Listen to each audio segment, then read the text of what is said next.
Is the GNU working? No. Futhi angeke izisebenze. Angeke izisebenze. Instead it's going to be worse. Okay. Khumbula phela mina ukuthi opposition yami kwi-GNU is both ideological and practical. Okay.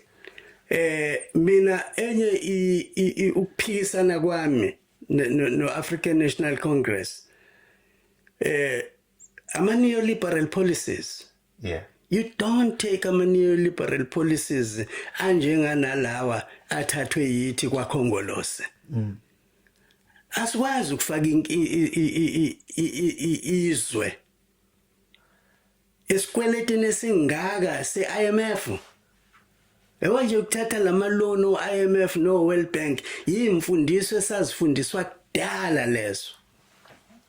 Zokuthi ukufaka izwe esikweletini esiyokwenza ukuthi lihlale lelozwe licindezeleke unomphelo bese lisebenzela nje ukuthi abakhokha intela imali yabo ikhokha isikweleti esine interest eyisimanga.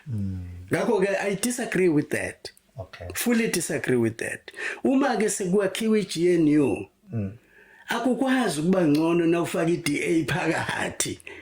Ngoba banikazi balama policies ama neoliberal policies iDA. Akuyona iANC iDA.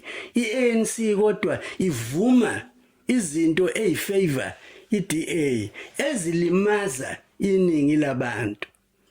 Now akumangazanga nje kumina nangabe kuba khona ukuthi ungqongqoshe whole ngqongqoshe enganginaye by the way kuma trade unions nakwa ANC we finance umnumzana uGodongwana yes ahluleke ukwethula i-budget.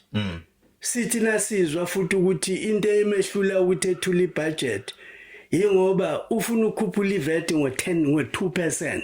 Khuphula kanjani iVAT esiyilwe naye? Sasiyilwa naye singayifuni kwakuthi ibe u14% ngaleso sikhathi. Yakhuphuka ke yaba u14. Namhlanje u15. Kodwa iVAT ilimaza bani? Ilimaza abantu laba abaphuwa. Ayilimazi ongqiwa.